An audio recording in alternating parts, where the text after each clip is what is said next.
Assalamualaikum warahmatullahi wabarakatuh. Kembali lagi bersama saya Bu Ayu Dwi Setianingtyas pada channel Belajar Matematika. Pada video kali ini saya akan melanjutkan pada materi baru, yaitu materi fungsi logaritma, di mana materi ini akan dipelajari pada mata pelajaran Matematika Peminatan kelas 10 semester ganjil. Nah, sebelum kita masuk pada materi logaritma, kita perhatikan video berikut ini.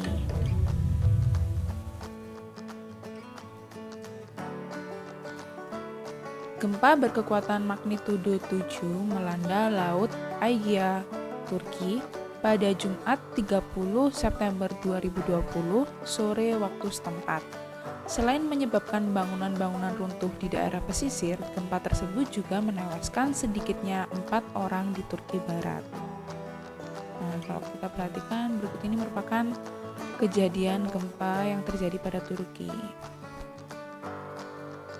Nah, pada saat gempa tersebut, rumah-rumah dan gedung-gedung runtuh.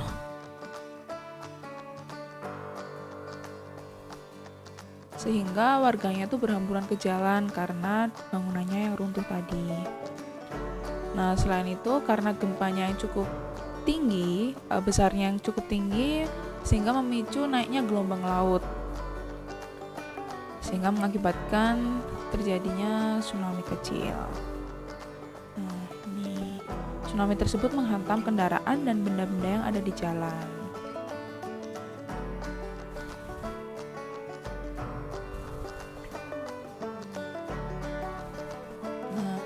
Kalau kita perhatikan, tadi kan ada kalimat gempa tadi magnitudonya itu sebesar 7.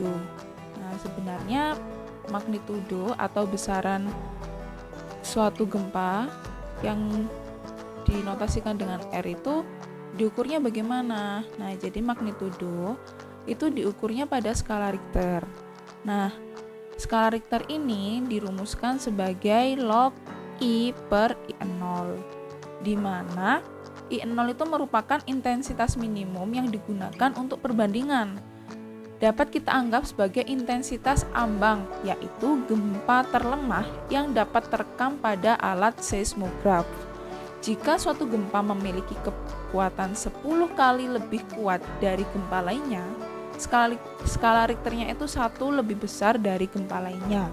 Jika suatu gempa 100 kali lipat lebih kuat dari gempa lainnya, maka magnitudonya pada skala Richter itu 2 lebih besar, dan seterusnya. Jadi, gempa yang berskala 7 skala Richter ini berarti 10 kali lebih kuat dari gempa yang magnitudonya 6, atau gempa yang berskala 6 skala Richter. Nah, intensitas gempa bumi dapat diartikan sebagai kelipatan dari intensitas umum. Nah, sekarang yang menjadi pertanyaan, bagaimana sih cara menghitung log I per I0? Nah, inilah yang akan kita pelajari kali ini, cara menghitung suatu log atau logaritma. Nah, sebelumnya untuk kompetensi dasarnya kita menggunakan KD 3.1, yaitu mendeskripsikan dan menentukan penyelesaian fungsi eksponensial dan fungsi logaritma menggunakan masalah kontekstual serta keterkaitannya. Lalu KD 4.2 ya. Lalu KD 4.2 yaitu menyajikan dan menyelesaikan masalah yang berkaitan dengan fungsi eksponensial dan fungsi logaritma. Nah, kalau kemarin kan kita sudah belajar tentang fungsi eksponensialnya. Kali ini pada KD 3.1 dan 4.2 kita mempelajari yang bagian fungsi logaritma. Lalu untuk subbab yang ada pada fungsi logaritma, yang pertama adalah fungsi logaritma sendiri terdiri dari konsep dan sifat-sifatnya. Lalu yang kedua nanti kita akan mempelajari cara membuat grafik fungsi logaritma. Ketiga adalah persamaan logaritma. Keempat, pertidaksamaan logaritma. Dan yang terakhir, penerapan fungsi logaritma pada kehidupan sehari-hari. Seperti tadi contohnya adalah untuk menghitung besarnya suatu gempa. Nah, sebelum kita mempelajari lebih lanjut mengenai materi logaritma, kita review dulu terhadap materi fungsi. Nah, pastinya kalian telah mempelajari materi fungsi pada saat duduk di bangku SMP, bukan? Nah, jadi fungsi itu adalah korespondensi antara himpunan pertama yang disebut domain dan himpunan kedua yang disebut range. Setiap anggota domain memiliki tepat satu pasangan pada range. Nah, jadi pada fungsi ini setiap anggota domain tuh harus memiliki tepat satu pasang pada range. Nah, jenis-jenis fungsi itu ada beberapa. Nah, salah satunya yang akan kita bahas kali ini adalah fungsi satu-satu. Untuk fungsi yang lain mungkin akan kita pelajari pada mata pelajaran matematika wajib ya. Jadi di sini saya bahas salah satu saja, bukan berarti fungsinya hanya ada satu ya. Ini saya bahas salah satu jenis fungsi, yaitu yang disebut fungsi satu-satu. Nah, disebut suatu fungsi, jadi fungsi satu-satu adalah suatu fungsi jika input yang berbeda menghasilkan output yang berbeda, yaitu jika tadi domainnya itu nilainya berbeda, maka range-nya juga berbeda. Sehingga penulisannya jika A tidak sama dengan B, maka FA juga tidak sama dengan FB. Atau suatu fungsi F adalah satu-satu jika outputnya sama, maka inputnya sama. Nah, jika FA itu sama dengan FB, itu berarti nilai A sama dengan B. Nah, ini adalah contoh grafik dari fungsi satu-satu.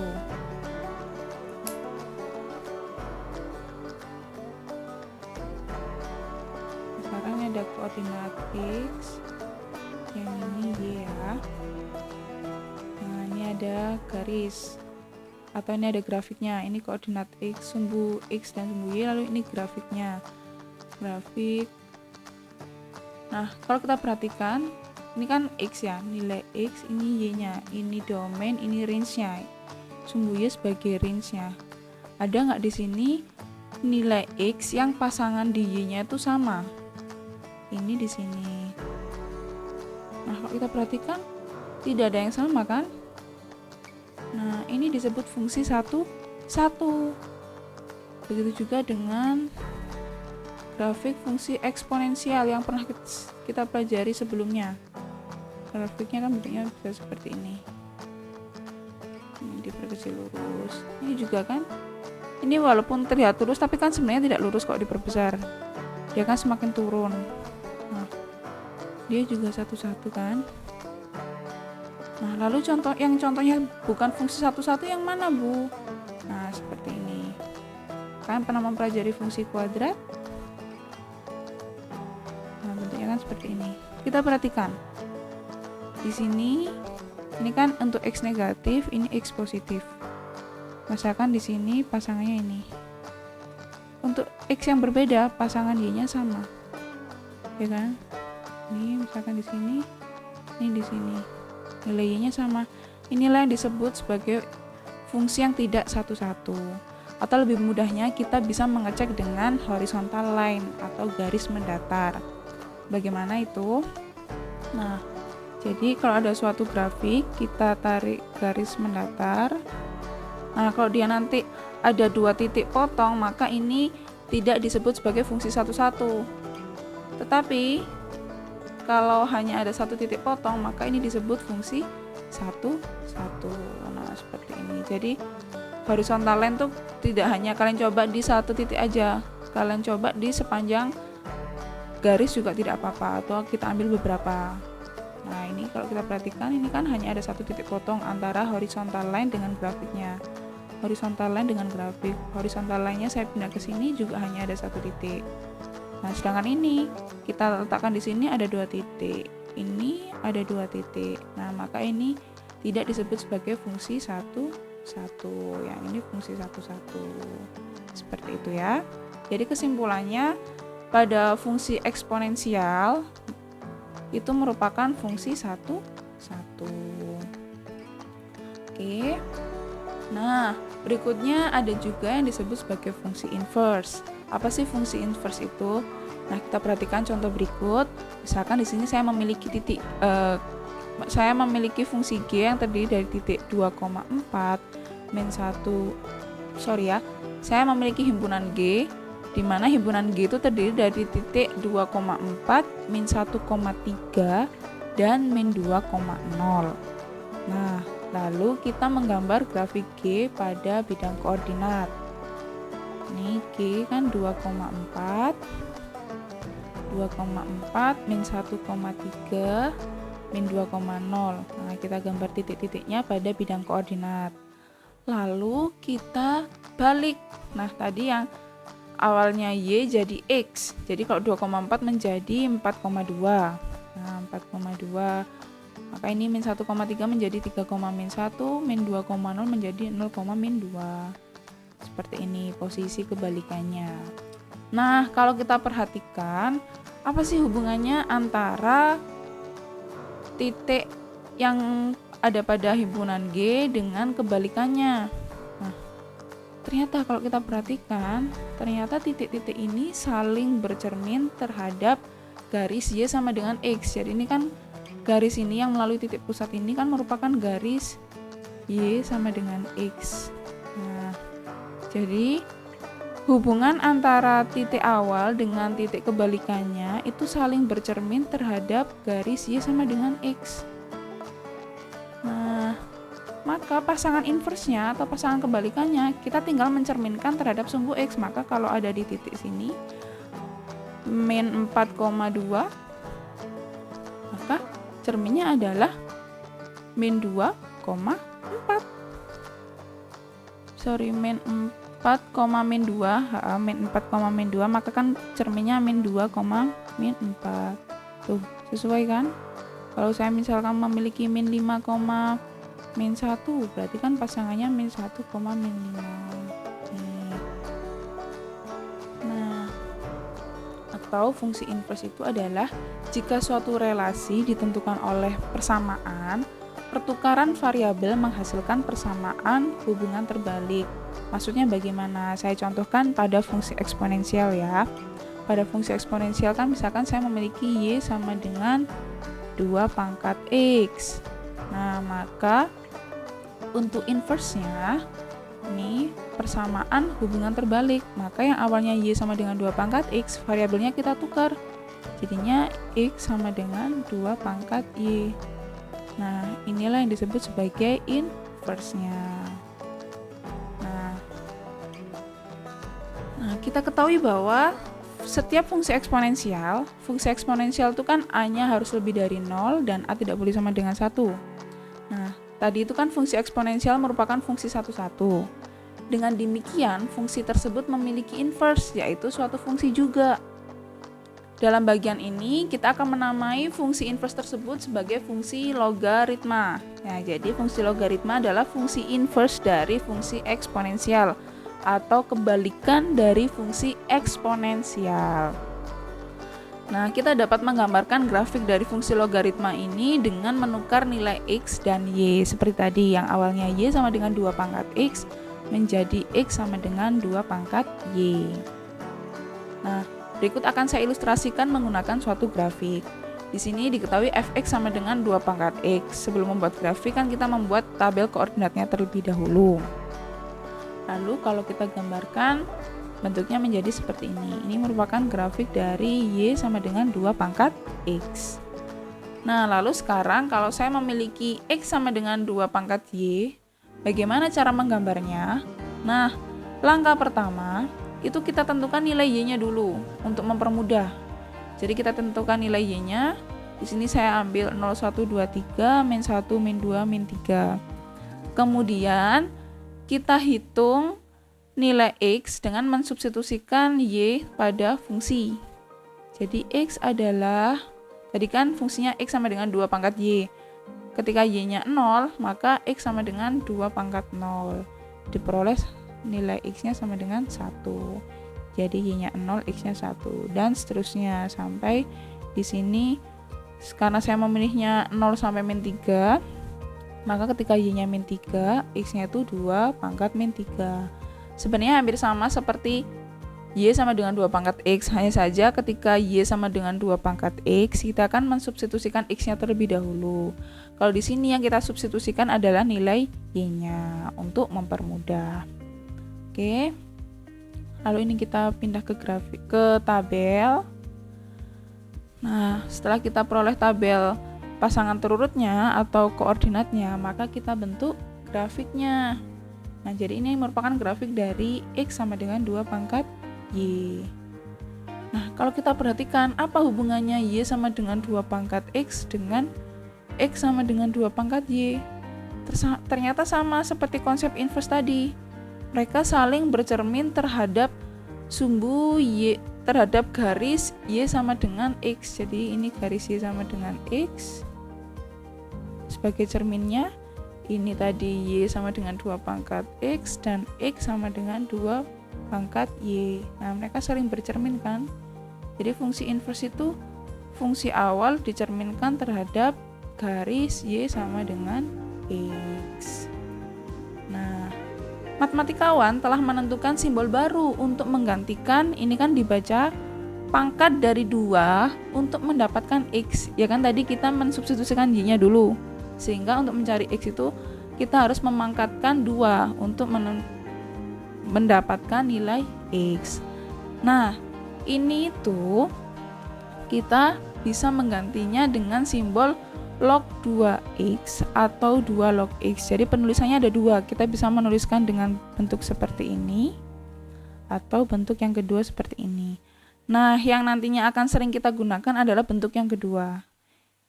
Oke, jadi ini sama ini artinya sama, hanya beda penulisan. Tetapi yang akan kita gunakan kebanyakan itu ada yang umum kita gunakan saat ini, itu saya menggunakan simbol ini. Oke. Nah, untuk definisi lebih lengkapnya seperti ini. Pengertian logaritma adalah ketika A pangkat N sama dengan B, jika dan hanya jika A log B, jika A pangkat N sama dengan B, jika dan hanya jika A log B sama dengan N. Maksudnya jika dan hanya jika apa, Bu? Jadi ini berlaku dua arah. Jika A pangkat N sama dengan B, maka A log B sama dengan N. Atau A log B sama dengan N, jika A log B sama dengan N, maka A pangkat N sama dengan B. Gitu ya, bisa dipahami. Jadi ini mengakibatkan ini atau ini mengakibatkan ini. Jadi berlaku dua arah. Dengan syarat di sini A dan B harus positif dan A tidak boleh sama dengan 1. Kenapa? Pada fungsi eksponensial kan basisnya harus positif. Kemudian basis tidak boleh sama dengan 1. Lalu hasilnya fungsi eksponensial kan selalu positif. Seperti itu. Nah, pada logaritma A itu sama seperti eksponen disebut sebagai basis. Nah, lalu B itu disebut numerus atau bilangan yang dicari nilai logaritmanya. Nah, sedangkan N itu hasil logaritmanya. Seperti itu. Jadi ini basis atau bilangan pokok. Kemudian yang B ini adalah numerus atau bilangan yang dicari nilai logaritmanya. Nah, contohnya seperti ini. Jika ada bentuk 2 pangkat 3 sama dengan 8, jika dan jika 2 log 8 itu sama dengan 3, ya kan? Berarti kan 2 log 8 sama dengan 3. Jika 3 pangkat 4 sama dengan 81, maka 3 log 81 sama dengan 4, gitu bacanya. 3 log 81 sama dengan 4. Lalu yang terakhir, jika 10 pangkat 2 sama dengan 100, maka 10 log 100 sama dengan 2. Jadi 10 pangkat berapa hasilnya 100? 2 pangkat berapa hasilnya 8? 3 pangkat berapa hasilnya 81? Seperti itu.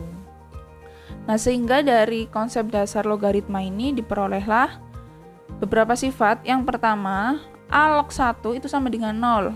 Kenapa? Karena A pangkat 0 sama dengan 1. Lalu yang kedua, A log A itu sama dengan 1. Karena A pangkat 1 sama dengan A. Dan yang terakhir, A log A pangkat N sama dengan N. Karena kan A pangkat N itu sama dengan A pangkat N. Seperti itu. Nah, lalu di sini sifat-sifat logaritma yang pertama, ketika ada bentuk A log BC, maka A log artinya adalah A log B ditambah A log C. Lalu yang kedua, A log B per C itu artinya A log B dikurangi A log C. Yang ketiga, A log B pangkat C itu artinya C kali A log B. Yang keempat, A log B itu sama dengan C log B per C log A. Jadi C log B per log A. Di mana C ini kita bisa mensubstitusikannya sebarang bilangan, tetapi tidak boleh sama dengan 1. Sebarang bilangan gimana, Bu? Nanti akan kita bahas pada soal ya. Oke, untuk yang kelima, A log B dikali B log C, maka menjadi A log C. Sama di sini syaratnya B tidak boleh sama dengan 1. Lalu yang keenam, A log M log B pangkat N itu sama dengan N per M dikali A log B. Jadi pangkatnya numerus dulu dibagi pangkatnya basis, baru dikali A log B. Dan yang terakhir, A pangkat A log B itu sama dengan B. Jadi ini harus sama ya. A pangkat A log B sama dengan B. Nah, lalu dari mana sih, Bu, asal usul ketujuh sifat ini? Nah, di sini akan saya bahas sifat yang pertama dan sifat yang kedua. Untuk sifat yang ketiga sampai ketujuh, silahkan kalian buktikan dan ditulis pada buku tugas masing-masing. Yang pertama, untuk A log B kali C sama dengan A log B ditambah A log C. Dari mana? Nah, langkah pertama, kita tulis A log B dulu. Kita misalkan A log B itu sama dengan M. Nah, maka kan ini artinya A pangkat M sama dengan B, ya kan?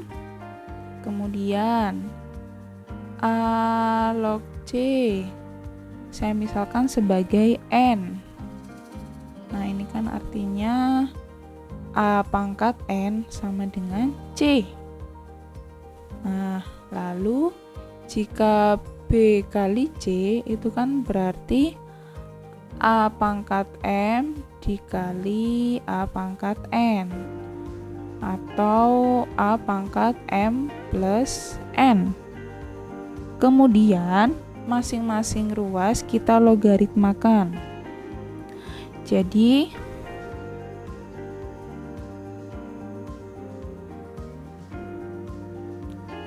A log BC sama dengan A log A pangkat M plus N. Nah, berdasarkan sifat yang tadi, kan jika ada ini A log A pangkat N itu kan sama dengan N. Nah, ya kan? Maka A log BC itu sama dengan M plus N. Lalu M dan N-nya kita kembalikan ke bentuk awal. M tadi apa? A log B. A log B ditambah N itu adalah A log C. Nah, sehingga terbukti bahwa A log BC sama dengan A log B plus A log C. Nah, lalu yang kedua, A log B min C sama dengan A log B min A log C. Sama, kita misalkan dulu. Misal A log B sama dengan M. Nah, maka A pangkat M sama dengan B. Lalu A log C sama dengan N. A pangkat N sama dengan C. Sehingga karena ini tujuannya mencari B per C, B per C itu sama dengan A pangkat M dibagi A pangkat N, atau A pangkat M min N, lalu masing-masing kita logaritmakan. Kenapa kok menggunakan A log, Bu, tidak menggunakan B log, C log? Karena kita menyesuaikan rumus yang ada. Karena tujuannya kan A log, maka di sini kita menambahkannya dengan A log juga. A log A pangkat M min N. A log A pangkat M min M kan sama dengan M min N.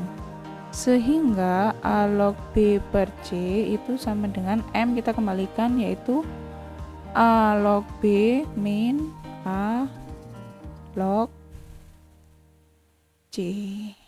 Nah, sehingga terbuktilah bahwa A log B per C itu sama dengan A log B dikurangi A log C.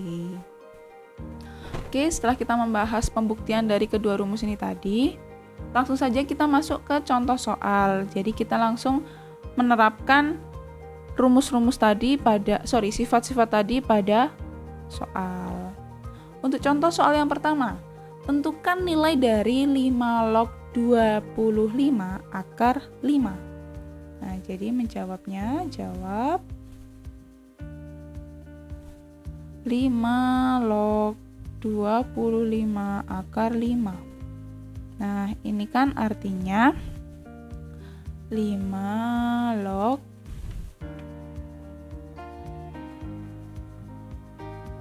25 itu kan 5 pangkat 2.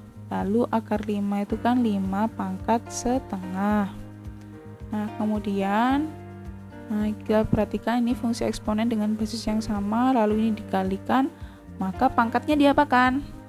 Ya, dijumlah. Tuh. 2 ditambah 1/2 berapa? Iya, 2/1/2 atau 5/2. Nah, sehingga berdasarkan sifat tadi, ketika ada A log A pangkat N itu sama dengan apa? Ya, sama dengan N. A log A pangkat N itu kan sama dengan N. Maka 5 log 5 pangkat 5/2 sama dengan 5/2 atau 2/1/2. Seperti itu. Oke, contoh yang kedua. Tentukan hasil operasi log 40 ditambah log 4 dikali 2 log 5. Ayo, kira-kira bagaimana? Nah, kalau perhatikan, ketika ada suatu logaritma, basisnya tidak ditulis, ini kan log 40. Basisnya berapa, Bu? Jadi kalau ada logaritma yang basisnya tidak ditulis, ini artinya 10 log. 40 itu sama dengan log 40, gitu ya. Jadi kalau ada logaritma yang basisnya tidak dituliskan, maka itu artinya logaritma tersebut berbasis 10. Oke. Jadi di sini log 40 ditambah log 4 sama dengan 2 log 5.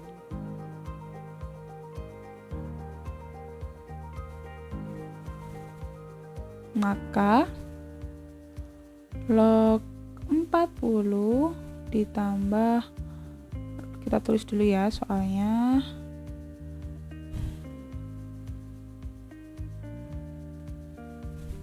Nah, ini karena penjumlahan dan perkalian kan kita harus mendahulukan yang perkalian. Nah, Bu, tapi ini kan basisnya beda ya. Bagaimana cara kita agar bisa menggunakan sifat yang ada? Nah, sifat yang ada untuk perkalian itu kan A log B dikali B log C itu kan sama dengan A log C, dengan syarat basis sama dengan numerus. Numerus sama dengan basis. Nah, maka di sini numerus kita sama dengan dulu kan, kita samakan dengan basis yang ada di sebelah kanannya, yaitu kan 2 pangkat 2 dikali 2 log 5. Ini kan log 40. Nah, berdasarkan sifat, kalau ada log 2 pangkat 2 itu kan artinya sifat yang kedua yang akan kita gunakan kalau ada A log B pangkat N itu kan artinya N kali A log B. Maka ini kan N-nya kan 2 2 log 2 kali 2 log 5. Nah, kita perhatikan numerus dengan basis sudah sama. Nah, sehingga ini kan 2, ini udah sama, maka kita tulis ini 10 log 5, 10 log 5, karena ini kan sudah sama, jadi kita tulis yang awal sama yang akhir aja. Kok 10 log 5? Iya, ini kalau tidak ditulis maka basisnya kan 10. Nah, lalu ini log 40 ditambah log 5 pangkat 2. Ini saya kembalikan ya, 2 log 5 kan artinya log 5 pangkat 2 sebagai pangkat ini. Kalau ada bentuk ini kan artinya ini. Nah, lalu ini sifat yang pertama tadi, kalau ada A log B ditambah A log C, artinya apa? Iya, A log B kali C. Maka ini karena basisnya kan sama, maka berlaku sifat ini. Log 40 kali 5 pangkat 2, atau log 40 kali 25. Ini adalah log 40 kali 25 berapa? Ya, 1000. 1000 itu kan artinya 10 pangkat 3. Jadi 10 log 10 pangkat 3 hasilnya? Ya, benar sekali, yaitu 3. Oke, anak-anak bisa dipahami? Oke, sekarang lanjut ke contoh yang ketiga. Nah, di sini diketahui log 2 itu sama dengan 0,301. Dari mana kita bisa memperoleh nilai ini? Kita bisa memperolehnya menggunakan kalkulator, karena di sini kan 10 log 2 artinya 10 pangkat berapa yang menghasilkan 2. Maka untuk mempermudahnya kan kita menggunakan kalkulator. Lalu log 3 sama dengan 0,477 dan log 5 sama dengan 0,699. Yang ditanyakan adalah tentukan nilai dari 0,3. Berarti kita harus mengubah 0,3 ini menjadi 2, 3, dan 5. Bagaimana? Nah, untuk menjawabnya, log 0,3 ini kan artinya log 3 dibagi 10, ya kan? Nah, berdasarkan sifat tadi, jika ada A log B per C, itu kan artinya A log B min A log C. Sehingga di sini log 3 dikurangi log 10. Nah, lalu log 10 itu sendiri adalah 2 kali 5. Ya kan? 10 kan 2 kali 5. Kenapa? Karena di sini yang diketahui adalah 2 dan 5. Nah, kemudian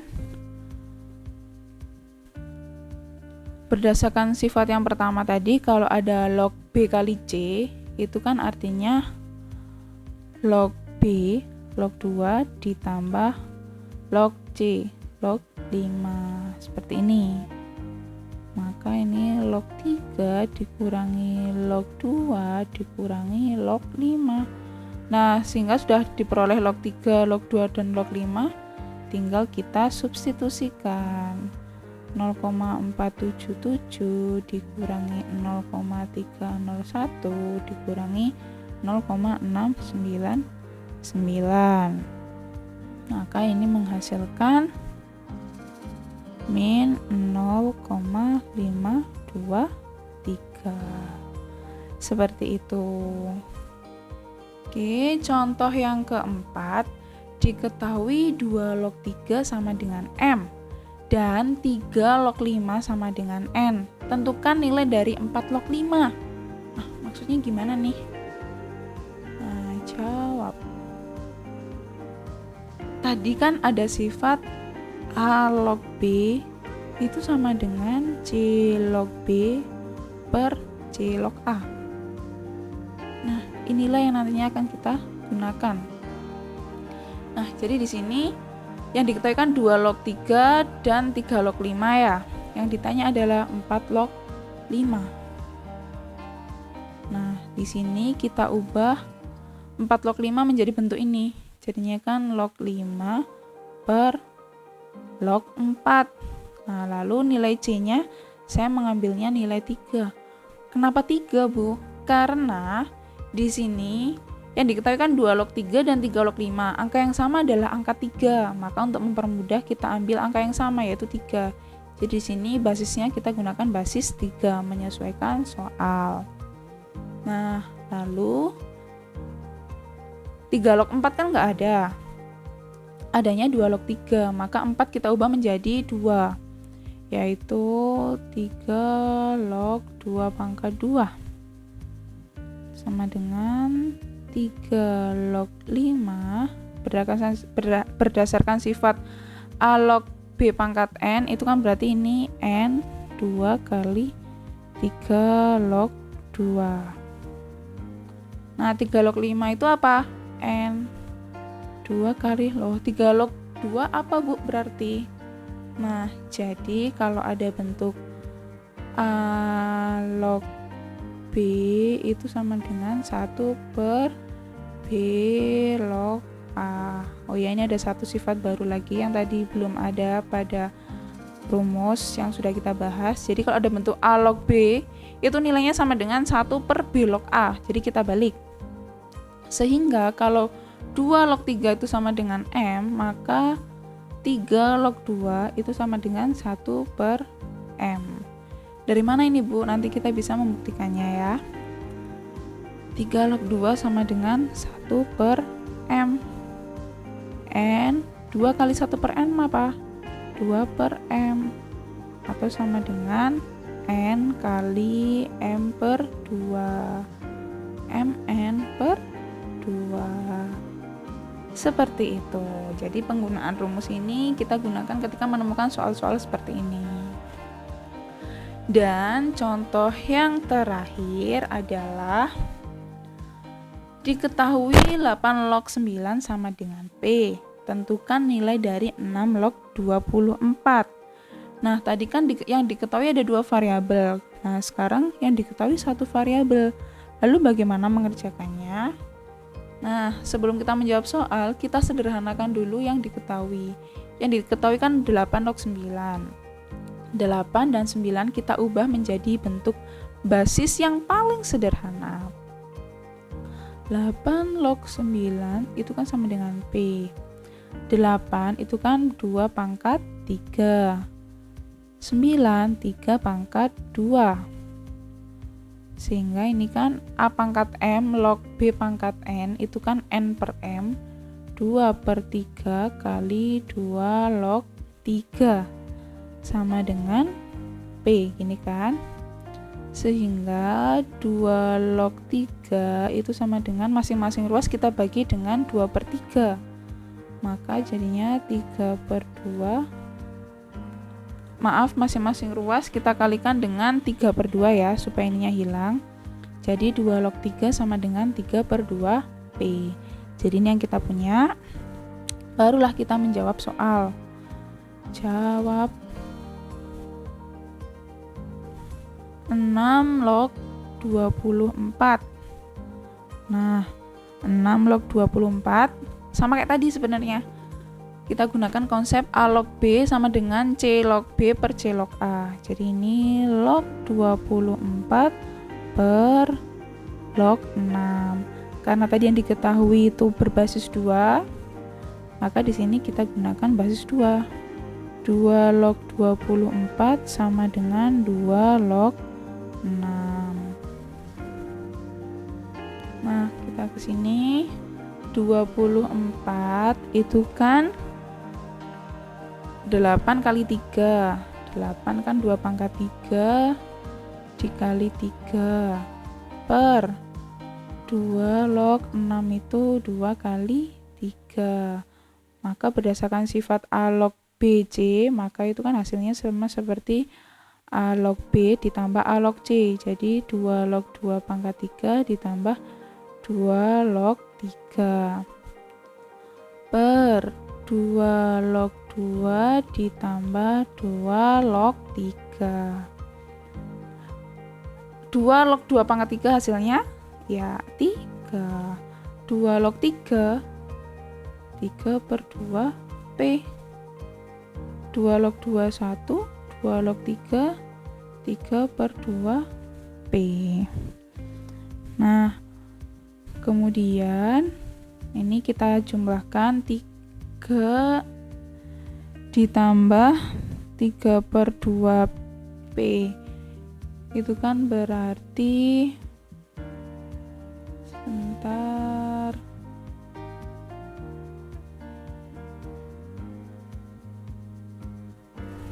ya ini kan berarti 6 ditambah 3P per 2. Kok bisa, Bu? Ini kan 3 per 1. Ingat penjumlahan pecahan. 3 per 2P kan artinya 3P per 2 ya. Nah, penjumlahan pecahan kan berarti kita harus menyamakan penyebutnya. Untuk menyamakan penyebutnya, berarti kan ini 3 per 1 agar menjadi penyebutnya 2 kan 6 per 2. 6 per 2 kan 3. 6 per 2 ditambah 3P per 2, berarti kan 6 ditambah 3P. Begitu juga yang bawah, 1 ditambah 3P per 2, itu kan berarti 2 per 2 ditambah 3 per 2P, maka kan 2 ditambah 3P per 2. Nah, sehingga di sini 6 ditambah 3P per 2, ingat pembagian pecahan, itu kan perkalian pecahan yang dibalik seperti ini. Nah, ini kan hasilnya 1, sehingga hasil akhirnya adalah 6 plus 3P per 2 ditambah 3P, seperti ini.